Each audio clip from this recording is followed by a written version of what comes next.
Assalamualaikum. Okey, tadi saya dah ada sempat buat live sekejap, tapi coverage tiba-tiba dia putus, sangat teruk. Tiba-tiba dia disconnect. Okey, so saya restart lah Okey. Sebenarnya topik yang saya nak bincangkan pada malam ni adalah tentang bagaimana untuk individu normal nak memahami penderita anxiety. Okey.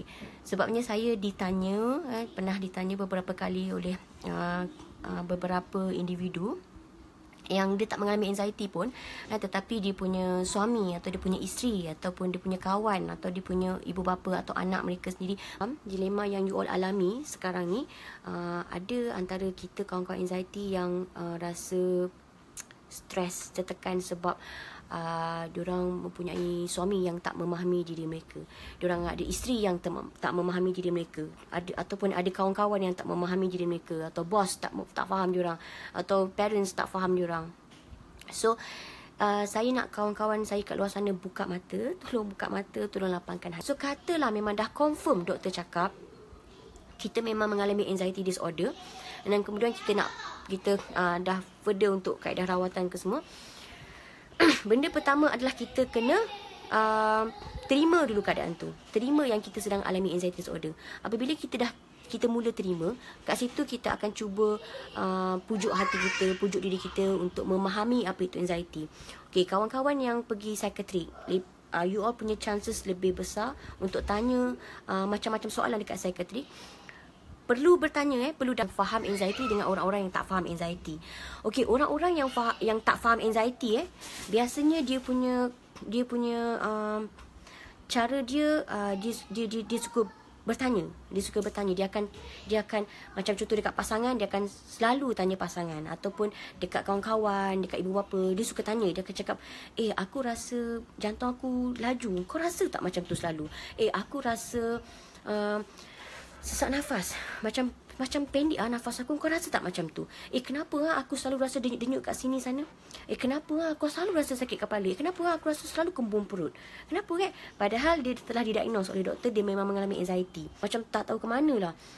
I rasa memang semalam teruk lah I punya panic attack. Itulah. So I macam lately ni memang I rasa lemau sikit badan I, rasa tired gila. Cakap sorry lah kalau I tak dapat nak tolong lipat baju ke, I tak dapat nak masak ke, minta maaf. Tapi I semalam tengah ada panic attack. So cara kita bercakap macam tu dengan kita punya pasangan, atau kita cakap dengan mak kita ke pekerja kita punya kawan-kawan ke, cara penyampaian itu berbeza. Cara penyampaian tu menunjukkan yang kita telah faham apa yang sedang berlaku kat diri kita, sebab kita dah accept. So kita dah faham.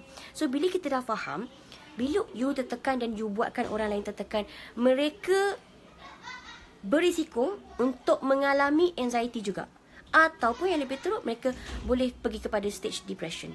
Okey, benda ni dah berlaku. Sebab itu saya kata, kadang-kadang kita mula-mula yang kena dulu. Tapi bila kita ni dah dalam keadaan cycle yang sama, dah 2-3 tahun kena, tiba-tiba pasangan kita pula kena.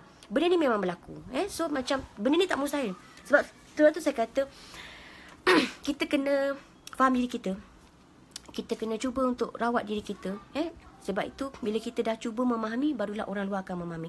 Bila orang luar sudah memahami, tidak ada isu. Okey, sebab itu saya kata kesian kita bagi tekanan dekat orang luar. Sebab you kena tahu, semua simptom-simptom tu you seorang je yang hadap. You sesak nafas, you seorang yang rasa. You rasa berdenyut sana sini, you seorang. You sakit perut, you seorang yang rasa. Sakit kepala, you seorang yang rasa. You rasa nak pitam ke, you rasa menggigil ke badan, you rasa terkejut-terkejut ke, you seorang yang rasa. Orang, you punya pasangan tu tak rasa langsung.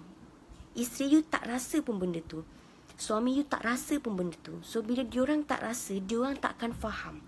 Saya jangan tambahkan stres kita. Tolong faham dulu keadaan kita, dan kemudian barulah orang-orang luar boleh faham. Cara nak faham banyak sumber. Nak faham diri kita ada anxiety ni banyak. Daripada pakar psikiatrik boleh tanya, daripada bahan bacaan boleh tanya, daripada orang-orang berpengalaman boleh tanya. Banyak sumber-sumber yang kita boleh dapat untuk kita benar-benar nak faham apa itu anxiety. So kita dah faham, pasangan akan faham, insya-Allah. Okay, so untuk orang-orang yang tidak mengalami anxiety, orang-orang normal, Yang mana dia punya suami dia mengalami anxiety, yang mana isteri dia mempunyai anxiety, atau dia punya ibu bapa ada anxiety, atau anak dia ada anxiety, atau dia punya rakan sekerja ada anxiety, atau dia punya staf bawahan dia ada anxiety, sahabat ada anxiety contohnya. So bagaimana kita nak berhadapan dengan orang-orang anxiety? Adalah bagaimana nak berhadapan dengan orang anxiety? The first thing first is kalau kita mempunyai hubungan yang sangat rapat, especially untuk pasangan suami isteri. Kalau yang mempunyai pasangan yang mempunyai anxiety, benda pertama yang you kena tahu adalah you kena jaga diri you dulu. Okay, ingat tu. You kena take care of yourself first. Sebab you takkan boleh, dalam apa jua keadaan sekalipun, apa yang penting, you kena jaga diri you dulu. Sebab kalau you tak dapat jaga diri you, bagaimana you nak jaga you punya pasangan? Okay, so benda yang pertama adalah diri kita. Okay, so macam contoh kalau you kata you ada isteri yang ada anxiety, bagaimana you nak pujuk isteri you untuk keluar daripada rumah, jangan bermurung. You sendiri kena start dulu. You pun kena start dulu daripada diri you. So, dia kena jaga diri you. Macam mana nak jaga diri kita?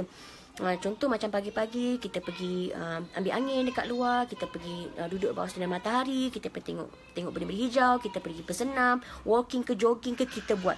So you tak kena anxiety. So bila you tunjuk contoh yang macam itu, barulah you punya pasangan akan nampak dan dia akan ikut, inspired by you itself. So sekarang ni untuk macam contoh pasangan-pasangan yang ada isteri suami yang ada anxiety, please, you kena jaga diri you dulu. Lepas tu nanti barulah you boleh untuk nak rawat you punya pasangan. Okay, kita ada sebenarnya bagus bila saya terima feedback daripada orang-orang normal yang dia cuba nak tolong pasangan dia yang mengalami anxiety, nak cuba tolong mak bapak dia ada anxiety, sangat baik. Dia mempunyai hati yang sangat sensitif, yang sangat prihatin, sangat baik. Saya ucapkan tahniah. Dan tapi dalam masa sama saya simpati, sebab ada antara mereka yang mengadu dekat saya, mereka tertekan. Mereka tertekan sampai dia orang kata macam, saya pula yang stress, physical, mental ni sekarang ni macam mana. Itu yang saya kata. You have to take care of yourself first, no matter what. Kalau you sendiri drain, you punya energy drain, bagaimana you nak sampaikan you punya energy tu kepada you punya pasangan. So fikir pasal diri kita juga, kena jaga juga diri kita. Okay. And satu ketika orang-orang normal ni, you tak perlu pun untuk macam ni, orang-orang normal ni tak perlu pun untuk nak beri penyelesaian. Apabila dia meluah, just dengar. Itu yang paling baik sebenarnya. Kadang-kadang you kena dengar saja. You tak perlu nak cakap apa-apa pun, because sometimes ada certain ayat yang you cakap tu buatkan dia sekecil hati. Contoh macam you cakap, tak ada apa-apa lah, benda ni biasa lah, benda ni macam you kena kuat dah. Ayat-ayat tu macam dah tak makan saman dah sebenarnya. You tak payah cakap macam tu. Ada setengah keadaan pasangan tu cuma minta you macam listen saja, dengar saja dia nak cakap tu.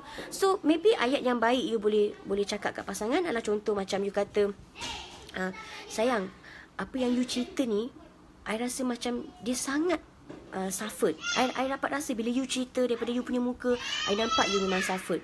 Tapi I tak rasa benda tu. I tak rasa apa yang you rasa. Tapi I dapat rasa daripada cerita itu macam it hurts you. Memang suffered. Cuma I tak rasa benda tu. Mungkin I tak dapat tolong you, but no matter what, kalau you nak apa-apa, you nak rawat ke sana sini, I will be there. Cakap macam tu, saya akan bersama dengan awak. You nak apa, you cakap. Okay, because I can feel that you macam, you memang suffered sangat. Cakap macam tu je. Kadang-kadang dia tak perlukan pun. Bila dia cakap, you, I rasa sesak nafas lah, kenapa yang I rasa, you tak payah cakap macam, tak ada apa-apa lah, itu benda biasa lah, kan sebelum ni you pernah kena.